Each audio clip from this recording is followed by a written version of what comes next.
Hi, இப்போ நான் ஒரு அளவு ப்ளவுஸை வச்சு நான் மார்க் பண்ணுறேன். மார்க் பண்ணும்போது இந்த கழுத்தோட அகலம் இருக்குல்ல, இது எனக்கு அளவு ப்ளவுஸ் இருக்குது அப்படியே வரணுன்றப்போ இந்த அளவு ப்ளவுஸை வைக்கிற விதம் இருக்குல்ல, அது கரெக்டாக இருக்கணும். ஃபஸ்ட்டு ரொம்ப இழுத்து வச்சிடக்கூடாது, ரொம்ப தள்ளி வச்சிடக்கூடாது. என்ன பண்ணணும்னா ஃபஸ்ட்டு ஸ்ட்ரெயிட் லைனில் இந்த ப்ளவுஸ் முடிகிற இந்த இடம் இருக்குல்ல, இந்த இடம் கரெக்டாக இந்த கோட்டில் ப்ளேஸ் ஆகிருக்கணும். இந்த இடம் மேலே போயிருக்குன்னா நம்ம டாட் பிடிச்சிருக்கனால அப்படி மேலே போயிருக்கோம், அதை பார்க்கக்கூடாது.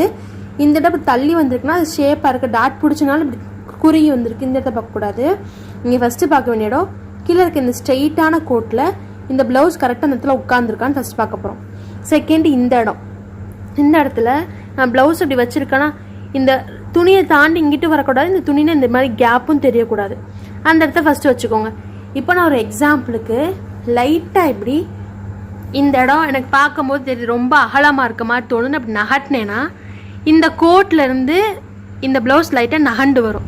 அதிலே தெரிஞ்சிடலாம் நம்ம வந்து ரொம்ப கம்மியாக வைக்கிறோன்னு. ஓகேவா? அதே மாதிரி நான் அகட்டி வச்சுருந்தேன், தள்ளி வச்சுருந்தேன்னா இந்த இடம் கீழே இறங்கும். அப்போ இந்த இடத்த நீங்கள் பார்த்துக்கிட்டாலே உங்களுக்கு அளவு ப்ளவுஸில் நெக்கோட வித்து ப்ராப்பராக எடுத்துடலாம்.